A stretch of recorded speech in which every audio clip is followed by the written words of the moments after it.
Hello students, class 8 के social science के geography के lesson number 2 abiotic resources land soil and water के part 8 में आपका स्वागत है। बच्चों, आज हम पहले लेसन पढ़ेंगे और उसके बाद लॉन्ग आंसर टाइप क्वेश्चंस करेंगे। तो लेसन शुरू करते हैं बच्चों। वाटर रिसोर्सेज, जल संसाधन। Like land and air, water is also an important component of natural environment। भूमि और हवा के समान जल भी प्राकृतिक संसाधन का एक महत्वपूर्ण तत्व है।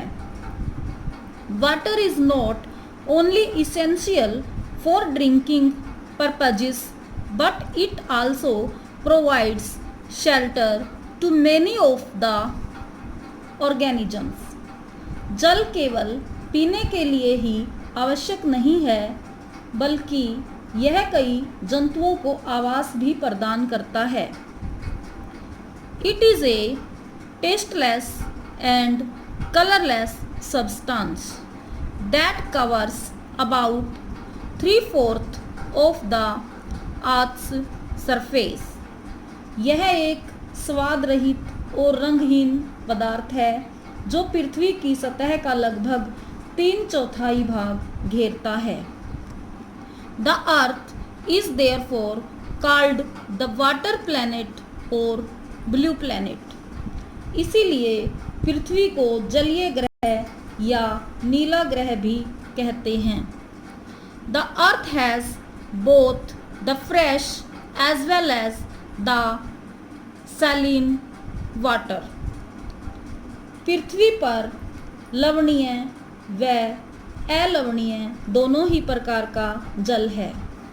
About 97.3% of the earth's water is saline, while only 2.7% is fresh.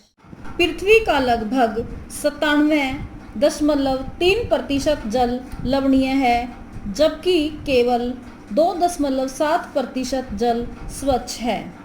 About 70% of the fresh water occurs as glaciers and ice sheets in the mountainous regions, Greenland and Antarctica।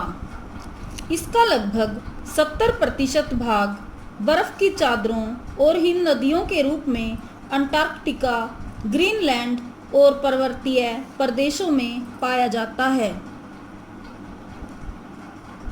Is also found in the rivers, streams, ponds and lakes. स्वच्छ जल नदियों, नहरों, तालाबों और झीलों में भी पाया जाता है।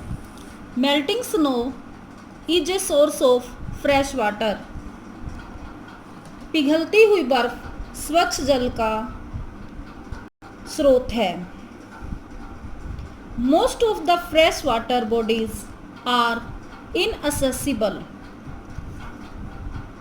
अधिकतर स्वच्छ जल के स्रोत मनुष्य की पहुंच से बाहर हैं। Only 1% of it is available and useful for human beings. इसका केवल 1% भाग उपलब्ध है तथा मानव के लिए उपयोगी है। The oceans contain saline water of the earth। समुद्रों में पृथ्वी का लवणीय जल है। Due to extreme salinity, it is not fit for human consumption। अत्यधिक खारेपन की वजह से यह मानव के उपभोग हेतु उपयुक्त नहीं है। Water is the most precious substance of the earth. जल पृथ्वी का सबसे अधिक मूल्यवान पदार्थ है। इट इज़ नॉट स्टैटिक, यह स्थिर नहीं है। इट मूव्स कॉन्टिन्यूसली, यह लगातार बहता रहता है। Water can neither be added nor subtracted from the earth surface. पृथ्वी पर जल न बढ़ाया जा सकता है और न घटाया जा सकता है।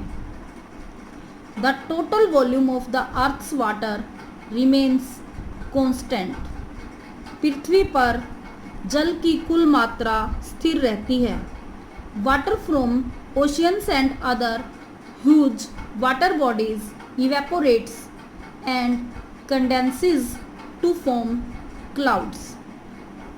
महासागरों और अन्य जलीय निकायों का जल वाष्पीकरण द्वारा वाष्पित होता है और संघनित होकर बादल बनाता है। Finally it precipitates back to the earth surface। अंततः यह जल वर्षा के रूप में दोबारा पृथ्वी पर आ जाता है। This whole cycle to water circulation is known as the hydrological or the water cycle. जल परिसंचरण का यह सारा चक्र जल विज्ञान संबंधी अथवा जल चक्र के रूप में जाना जाता है। तो बच्चों, आज लेसन इतना ही पढ़ेंगे। अब हम लॉन्ग आंसर टाइप क्वेश्चंस करते हैं। Question number 1 is describe the main factors that affect the land use pattern. Give appropriate diagram also. भूमि उपयोग प्रतिरूप को प्रभावित करने वाले कारकों का वर्णन कीजिए। उचित चित्र भी दर्शाइए। Answer: factors affecting land use pattern are not same everywhere in the world. विश्व में प्रत्येक जगह भूमि उपयोग प्रतिरूप को प्रभावित करने वाले कारक एक जैसे नहीं हैं। These are highly uneven।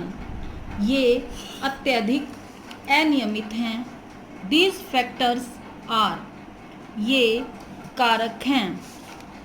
Number 1 climate जलवायु।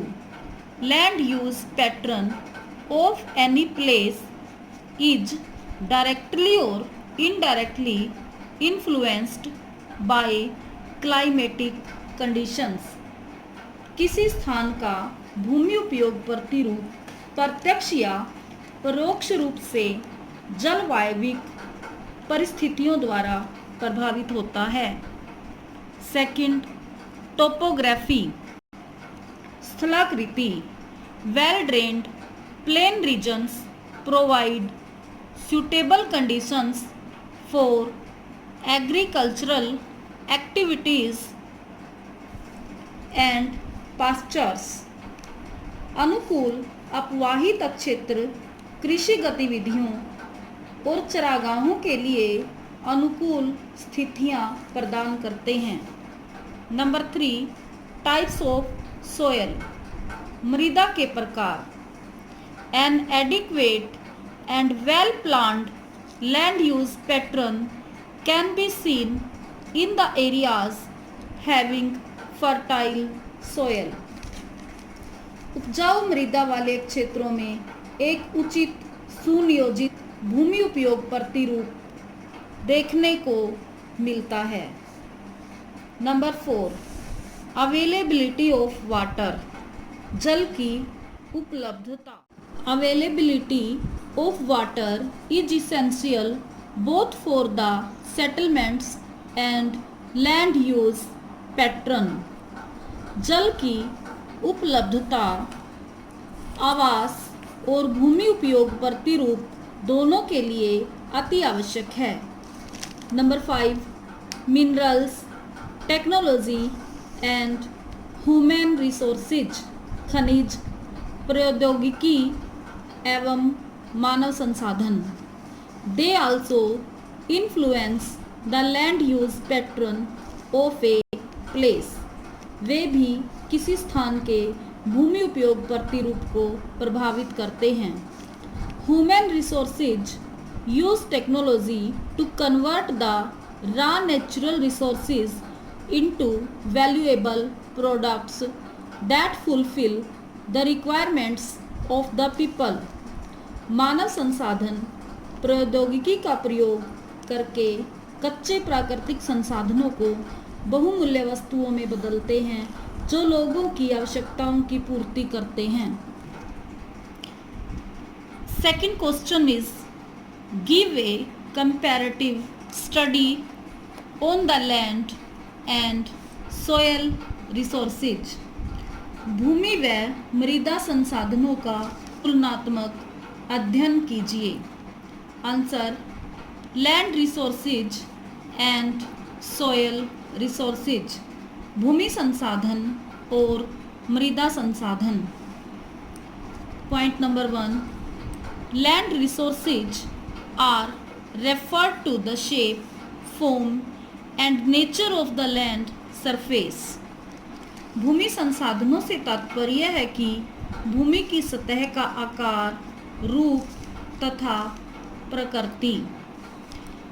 Almost all the activities are associated with the land resources, whereas soil refers to the thin layer of grainy substance covering the surface of the earth.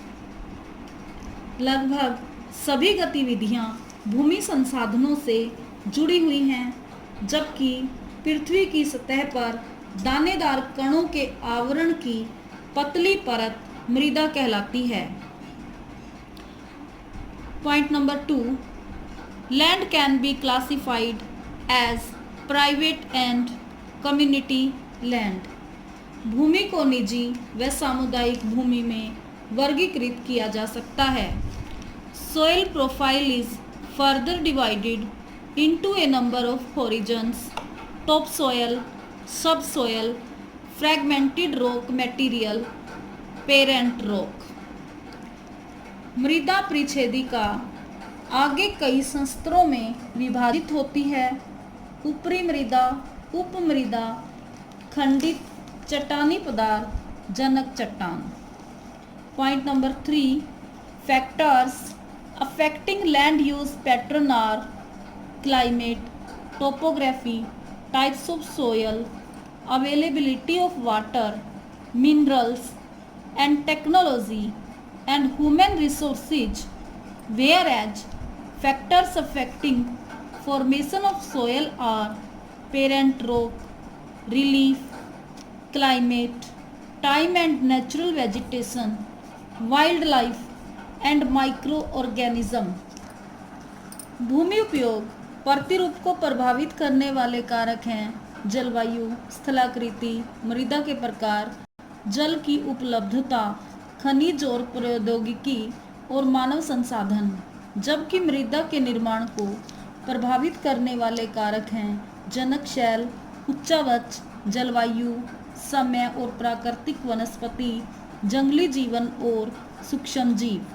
Point number 4, conservation of land resources should be done by using bio fertilisers. भूमि संसाधनों का संरक्षण जैव उर्वरकों के प्रयोग द्वारा किया जाना चाहिए. More trees should be grown. अधिक से अधिक पेड़ लगाए जाने चाहिए. Degradation rate of land and soil should be checked by controlling overgrazing etcetera, whereas soil can be conserved by afforestation, mulching, rotation of crops, contour plowing, by constructing dams, etc. भूमि और मृदा के निम्नीकरण की दर पर अति पशुचारण इत्यादि पर नियंत्रण करके रोक लगानी चाहिए, जबकि मृदा को वृक्षारोपण, मल्चू बनाना, फसल चक्र, समोच्च रेखीय जुताई, बांधों का निर्माण द्वारा संरक्षित किया जा सकता है.